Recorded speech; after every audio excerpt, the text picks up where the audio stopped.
In Caesarea called Cornelius, a centurion of what was called the Italian regiment, a devout man, and one who feared God with all his household, gave alms generously to the people and prayed to God always. About the ninth hour of the day, he saw clearly in a vision an angel of God coming in and saying to him, Cornelius. And when he observed him, he was afraid and said, What is it, Lord?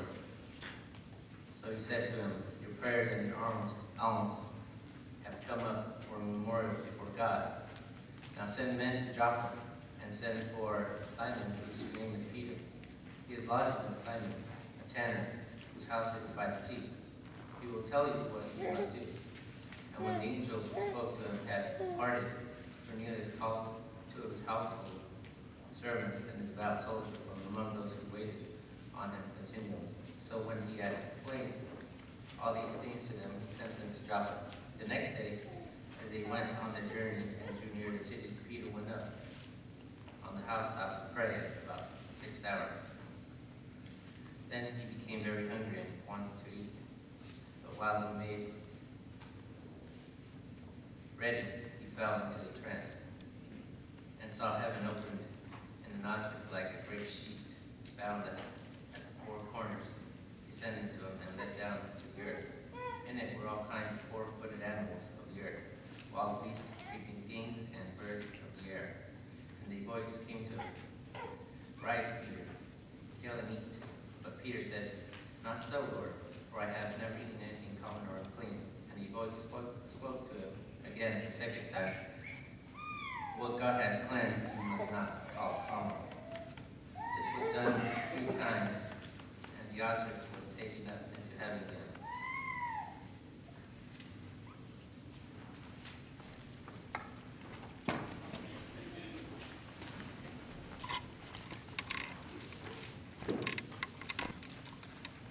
It is good to be together today, and thank you to our visitors for coming. We're glad to have our daughter and son-in-law and grandson with us. Others of you have either had folks in for the Thanksgiving weekend holiday, or you may, like us, still have them with you. We do have a number of people that are away, though, and so our numbers are thin, so it's great to have visitors to help fill those empty spots, but do keep those in prayer who are traveling, who are away from us, or who are braving the desert, as is the custom for several of this congregation on this particular weekend. Couldn't help but think how blessed we are as a congregation to have young people coming up. I love to hear Philip Lee read Scripture, have prayer, he's prepared. He's got a great voice, doesn't he?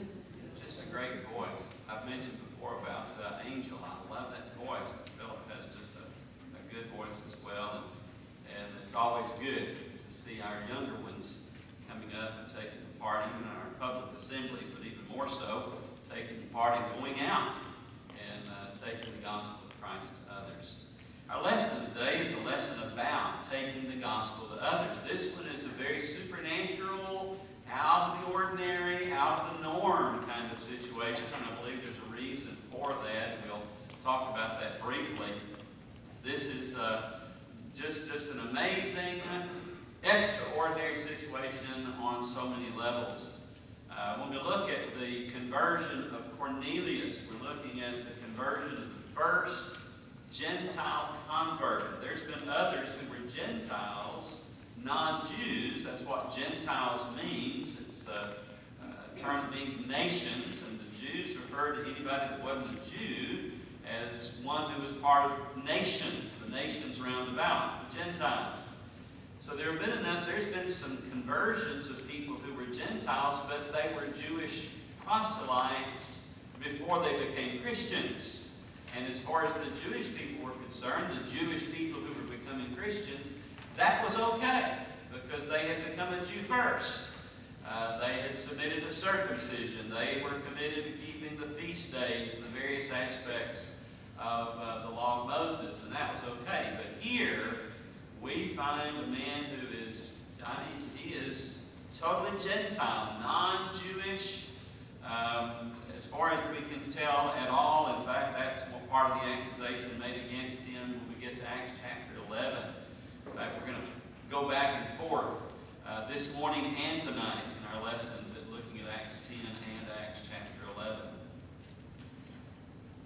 believe that the very fact that Luke devotes so much space to dealing with this particular conversion gives us an indication of the importance of it. Again, this is the first truly Gentile convert, and we dare not lose sight of that fact. And we dare not lose sight of the fact that this is an unusual situation as well. So the first thing we are introduced to here, or the first thought of the lesson today, is meet Cornelius. Cornelius is a devout man, a worshiper of God, and undoubtedly special, very special in God's plan of redeeming the world to himself. The gospel went first to the Jewish people and then to the Samaritans, and we read about that in Acts chapter 8, and now to the uttermost parts of the earth, to all nations, and that begins with the conversion of Cornelius and his household. And as you look at this text, we are introduced, or we're basically told to meet Cornelius. And he is a devout man. He has learned, though he's not a Jewish man, he's learned something about Jehovah God. He's learned enough about the Jewish nation to love those people. He's a man who, the Scripture says, a devout man, one who feared God with all his household, who gave alms generously to the people. The people there refers to the Jews, not the non-Jews. That's the way they would have written in those days. And he prayed to God always. But the first thing we find about him is that he's a centurion of what's called the Italian cohort. The New King James Version uses the Italian regiment.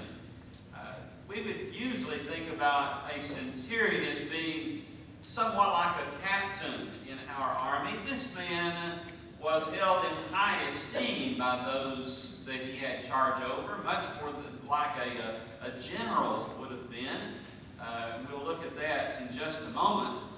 But I believe it's interesting that he's described as being a soldier. His being a soldier, a centurion, a soldier, must be significant. Maybe it should be significant to those who are so opposed to Christians serving in the military. Maybe it should be noted that he's not the only centurion mentioned in the New Testament, with no problem seeming to be attached to the work of being a centurion. He's a centurion, a man of authority, and that should be understood. He has a particular position in the Roman military, and some have suggested that it is these centurions that in the midst of all the evil and chaos in the Roman government and Roman military, it seems to be these centurions that bring a level of goodness and kindness and order to something that ordinarily was not good, sweet, or kind. We certainly see some of that in Cornelius himself. And so his position and his work was commendable. There are some 8 to 10 centurions mentioned in the New Testament. In Luke chapter 7, verse 2, there was a centurion whose servant was healed. Matthew 27:54, a centurion confessed Christ at the cross. There were the ones who rescued Paul from the mob in Acts 21:32, the one who took Paul's message to the official in Acts 22:25. Of course, here with Cornelius in Acts 27, verses 3 and 43, Julius is another who actually saved Paul's life on the voyage to Rome. There was the centurion who brought Paul's nephew to the man in charge, Acts 23:17 and 18. And then the centurions, seem to be more than one there, who escorted Paul to Caesarea. And all of these are mentioned in a favorable light. Nothing seems to be out of the way or being criticized, critical about these particular soldiers. So he was a soldier. He was a man of prayer and giving. And I believe that's important as well. He is verse 4 tells us, fixing his gaze upon him and being much alarmed, he said, "What is it, Lord?" And he said to him, "Your prayers and your alms have ascended as a memorial before God." Now that comes about because of something that God did very special with Cornelius. God sends an angel to see a Gentile.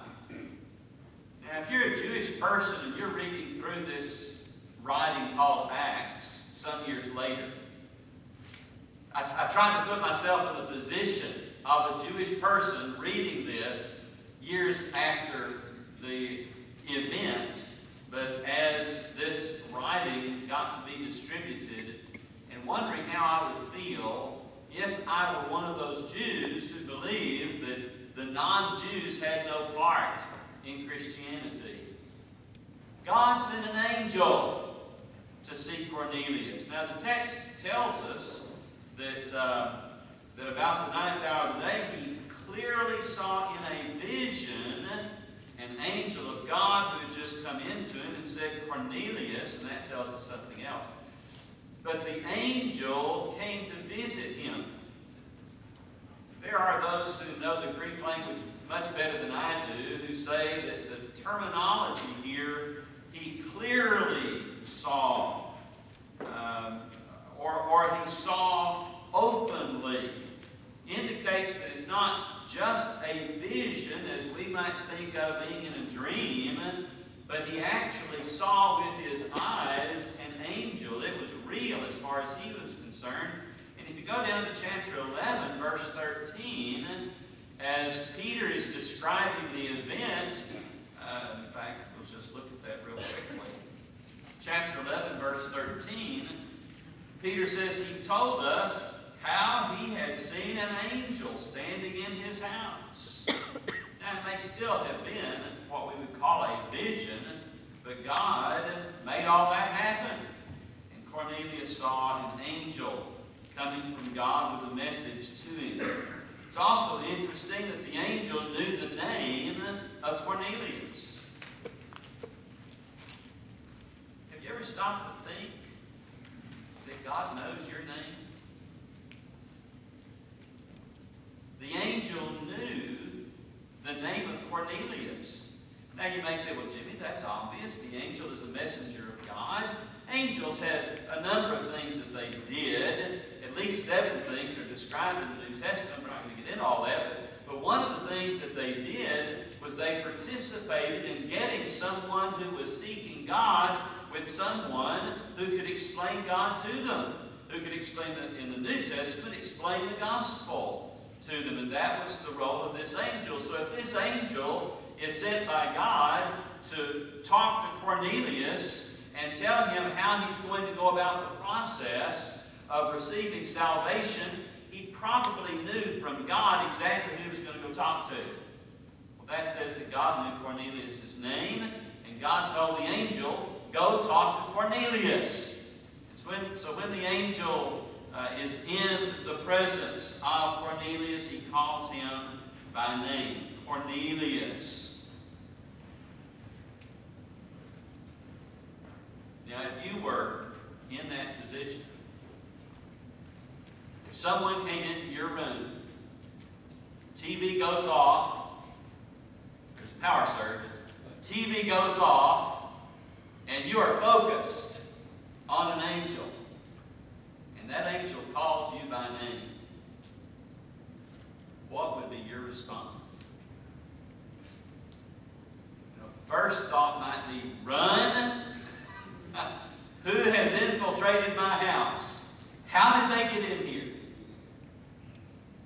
Cornelius doesn't really know who this is. He says, "What is it, Lord?" So he recognizes that there's some powerful creature being in his house with him. What is it, Lord? And the angel responds, your prayers and alms have ascended as a memorial before God. We've already been told that Cornelius was a man of prayer and giving, and the angel knew that. God knows that. He says, your prayers and alms have ascended as a memorial before God. And Cornelius has an angel talking to him. Don't let that be lost. We sometimes get very familiar with the various things that we read over and over and over in the Bible, and we forget how supernatural and extraordinary this is. It isn't just everybody that has an angel come and speak to them and give them a message from God. And I say that because I'm actually dealing with a man right now, have been for some time now, but I'm dealing with this fella who believes that unless God specifically talks to him, unless God specifically tells him personally and individually that this really is the Word of God, he's not going to believe it. He's going to believe the writings of somebody else. He's going to read what Joseph Smith put together. He's going to read what Mahatma Gandhi may put together. He may read whatever religious authority or spokesman there may be out there, because he hasn't heard specifically from God. God doesn't usually work this way. And I think it's important for us to recognize, and there's language all through here that tells us this is a special event. It's not something that typically occurs. Think about Saul of Tarsus received a vision. He saw the Lord on the road to Damascus. A bright light blinded him. That doesn't happen to everybody. In fact, as you look at Acts chapters 1 through 10, or 2 through 10, from the time the gospel was given until now, you only have these two that have something special and extraordinary that has happened to them. There's been thousands of people hear the message of Jesus being the Christ, the Son of God, of God making him Lord, of the necessity of submitting to Jesus as Lord of their lives, of being obedient to him and to the teachings of the New Covenant. Thousands of people have obeyed that didn't have this kind of thing happen.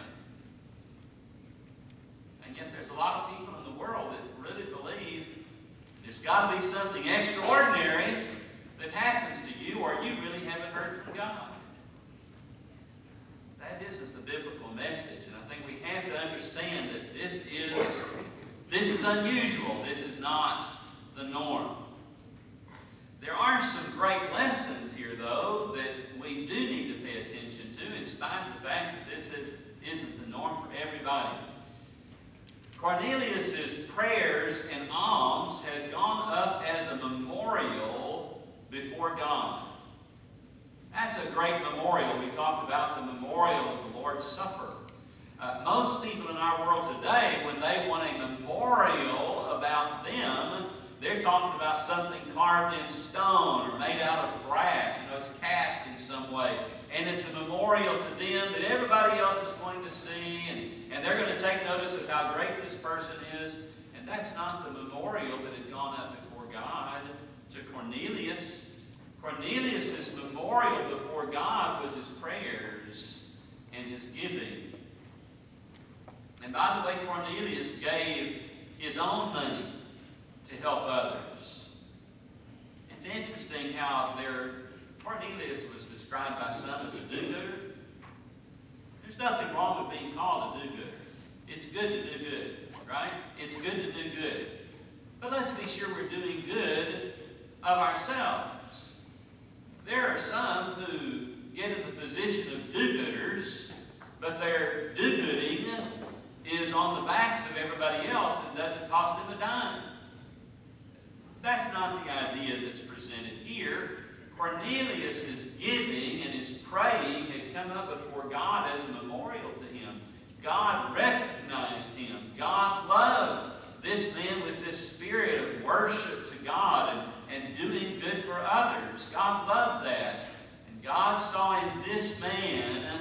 something special, something worthy of sending an angel to him and connecting a teacher, preacher of the gospel with somebody who needed to hear it. We'll learn more about that in tonight's lesson as we see Peter coming before Cornelius. We'll just introduce it this morning and hope everybody's back tonight for the end of the story.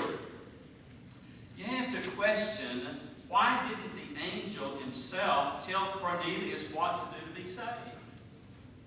The sole purpose of Cornelius sending for Peter is to speak words whereby thou shalt be saved. You find that in Acts 11, verse 14.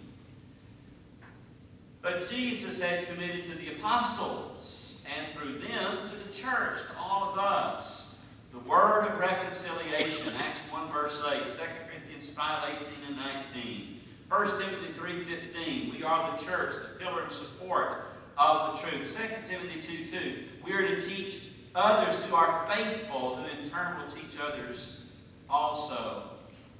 Well, this centurion had some great authority, and he had some men who loved him, because when he was told to send to Joppa to one Simon Peter, who's staying with Simon the tanner by the seaside, he calls in his trusted staff sergeant. I'm not sure what his rank would have been, but someone close to him, and tells them, doesn't write it out in a letter. He simply tells them what he needs, and he sends them, and apparently it's immediately that he sends them out to find Peter.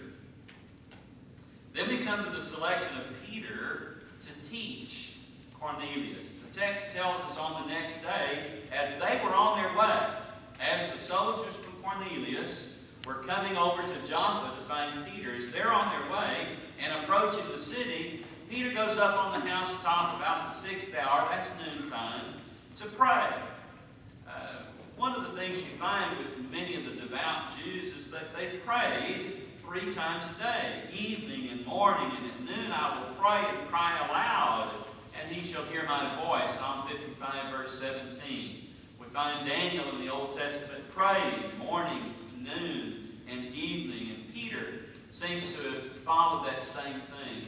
Goes up on the housetop to pray, and maybe lunch is being delayed a little bit, and like many preachers who go to people's homes when they're doing gospel meetings, and the meal may be a little bit delayed, and you get to that place where they've told you to rest, and you doze off. Happens to more than one preacher. Well, Peter apparently dozes off and falls into a trance. And this is different from just mere sleep. Being in a trance indicates a state in which he may very well have sort of had an out-of-body experience. He would see himself, but he would see everything else that was going on. We have some things in the Old Testament about men being in trances where their eyes were wide open. Numbers 24:4 and Numbers 24:16. All that goes to say that while Peter was in this trance, he saw some things. And we need to notice what Peter saw. The text says he beheld the sky opened up, and a certain object like a great sheet coming down. If you're lying down on the grass and you look up, and all of a sudden the sky just opens up. There's an opening in the sky, and the blue of the sky is no longer there. It's not where the clouds part. The sky opens up. And I've always imagined that you had a sheet let down that's like a screen, and on the screen you've got the pictures of all these animals. That's not what's in the text. The sky opens up, and a great sheet is let down from heaven. The corners are all tied so that it can be let straight down, and it's laying flat. And Peter's in such a situation he can see all that's on this great sheet. And there's all kinds of animals there. Unclean animals, the text tells us. And the Jewish people didn't eat unclean animals. Leviticus 11 gives us a description of unclean animals. And Peter sees this great scene. And then notice what Peter heard, and then what he believed and what he said. A voice came to him, "Rise, Peter, kill and eat." It's a good thing Peter wasn't there, because they would have had a conniption fit. "Arise, Peter, kill and eat." Peter said, "By no means, Lord, for I've never eaten anything holy and unclean."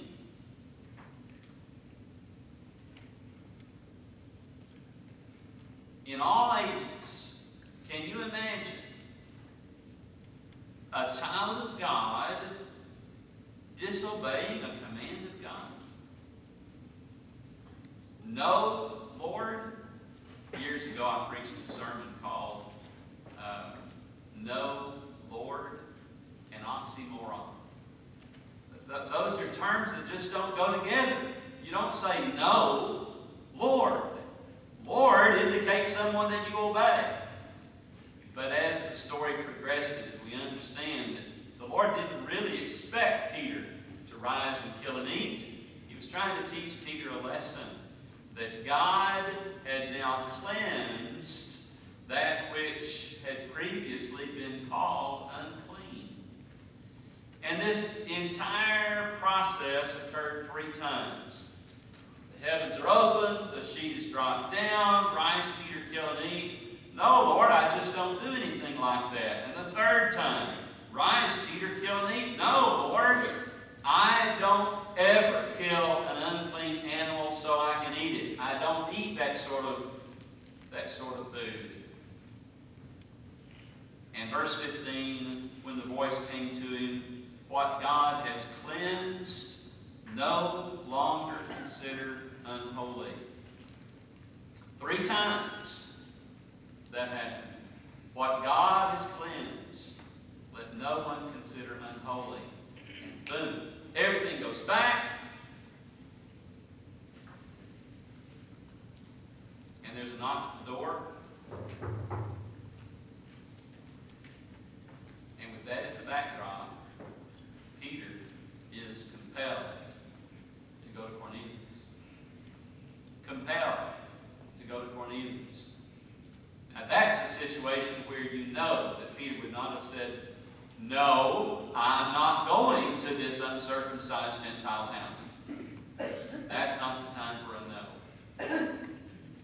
Tonight's lesson will actually study the conversion of Cornelius and his family, and I hope we'll be back for that, for the rest of the story. But I want us to see several things and pay attention to these from the lesson this morning. Number one who seems to not be a likely candidate for salvation may actually be one that God would save and use for good. We talked about this briefly last Sunday in our lessons as well. Cornelius was a Gentile. He was not even a Jewish proselyte. And yet God saw something in him, and God intended to use him for something special. And as a result, there were some miraculous things that occurred due to the working of God in Cornelius's, to Cornelius's benefit, but to the benefit of God's work in getting the gospel message to every creature on the face of the earth. And of course, we saw that with Saul of Tarsus. Now we're seeing that with Cornelius. We also learned the problems of being prejudiced against some, like the Jews were toward the Gentiles. Learning to love and accept people regardless of their background or their past is a great virtue. And sometimes we have a hard time with that. We have a hard time getting past someone else's past. We don't let bygones be bygones. We keep dragging stuff along with us. We do that with our brethren. We even do that with people who are not Christians. And in so doing, we put a wall between us and our opportunity to share the gospel with them. We need to be very careful and cautious about that. This lesson certainly is obvious here. God has chosen that His Word is to be shared by us. Again, God could have tapped people on the shoulder. You're mine, you're mine, you're mine. Not what He did. He could have had the angels. Come on in here. It's not what He did. God placed the responsibility of preaching the gospel to everybody on us. And we need to be doing that, not in some supernatural way, just in the normal, natural process of living the gospel before others and teaching them what we find in the New Testament. Jesus said, if I be lifted up, I'll draw all men to myself. And we in our lives and our teaching lift up Jesus and let people see Him, that He is their way to God. And we need to be involved in the process of doing that. Each of us has a responsibility to share the gospel with others. Prejudice has no room in a Christian's life when it comes to sharing the gospel. Love for all. And can it be? We sang that song last week about the prodigal. We need to remember to have love for all. God so loved the world, and that includes everybody. We need to be loving everybody, even people in the church. Brother Norman Gibson used to say, now remember, the Bible says, love the brotherhood. Brethren, that includes a lot of hoods. There are people that you might not get along with, but we need to love people and learn to get along with them. And that's a very important thing. So get rid of prejudices, share the gospel with all, accept anyone who will accept the gospel message, and embrace the concept of being compelled to go to those you might not ordinarily like in order to share the gospel with them. Powerful lessons in a passage that has all kinds of extraordinary circumstances around it. Some powerful lessons for us to use in our lives.